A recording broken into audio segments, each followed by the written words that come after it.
So a little bit of promise came out of a Chapman faculty fellowship that I had through the Institute of Arts and Humanities back in 2010.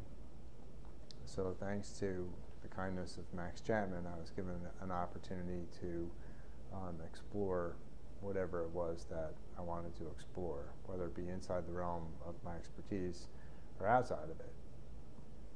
I chose to do something completely different because I had been working with refugees and asylees, and my daughter's adopted from Guatemala, so I thought, it would be cool to go to the place of her birth, because I've always been tied to that country, and see if there's anything I could do to help. So right now the focus of A Little Bit of Promise is, I forget our mission statement because it's kind of amorphous, but what we really seek to do is use literacy as a means to develop a sustainable, more healthful and enriching life for the inhabitants of this region. And this is a region, and this is just my opinion, that the government has forgotten about. It's very far away from a major city, and the indigenous peoples of Guatemala have always got the short end of the stick with land issues, education, so on and so forth. I really thought that I was going to be able to show up there for one semester and have illiteracy just fix the country. It's a very, very egotistical Brian Hogan moment. The mission was to go to this village called Nueva Esperanza, and my mission was to bring early literacy books I was mostly interested in females. So my goal was to make these early literacy books very simple stuff like the alphabet, and make them trilingual, English, Spanish, and then their native language that's spoken in that region, Kekchi.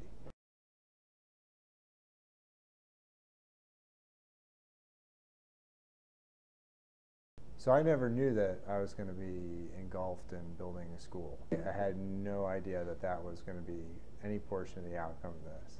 And when I was in the village, I was handing out these books to kids who, I'm still learning Kekchi. The children are really excited to be getting pencils and books. And children don't have books in their house. It's not something that they have. It's just, there's no books. I had been there maybe a week or so before anybody came to me with this idea of, we need another school, because the school that they have is terribly overcrowded, and it's first come, first serve, and girls usually don't get a chance because they have to go into the river and get water. It's a big, long, drawn-out mess.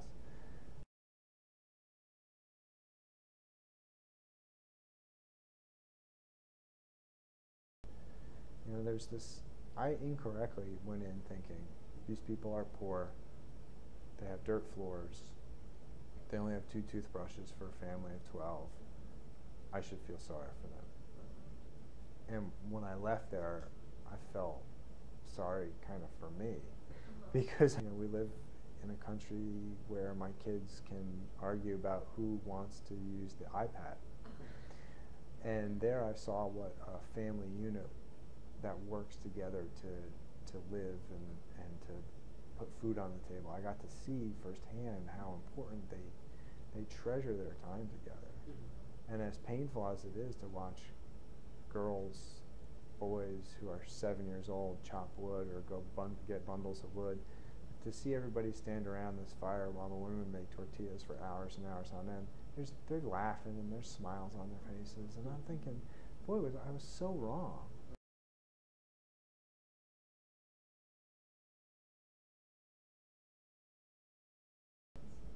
The biggest obstacle, primarily the biggest obstacle was money. People were more than willing, once they understood that I wasn't there to tell them what to do, and I just had to show patience and let them come to me and see really what they wanted. But then the limiting factor became money. Everybody saw me as this guy who was just handing out money, and I had to start thinking about how projects were going to be community-based. I decided to raise money by not wearing shoes, because there's all those pictures that I have where none of the kids have shoes. So I raised money that way. I said I'm not going to wear shoes until I raise $2,000. That was to put the roof on the school. But right now what we're focusing on is, well, I have to raise more money, and I'm not really good at it.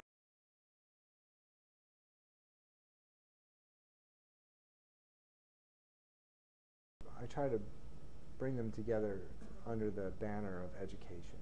Like, education is what changes people's lives. Education has brought me to this point in my life, which I could never have dreamed about.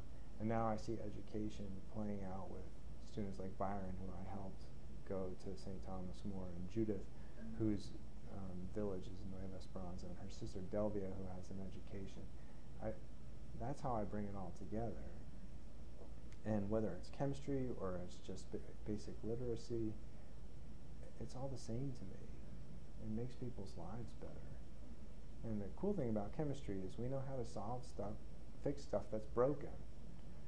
And one of the things that's broken in that village is girls don't get enough time to go to school because they don't have clean water, and it leads to this massive gender inequality. The focus is to use education and literacy, primarily with girls and young women, to promote prosperity. They just want a shot at learning to read and write and having some say in what their future is going to be. And so literacy is the tool.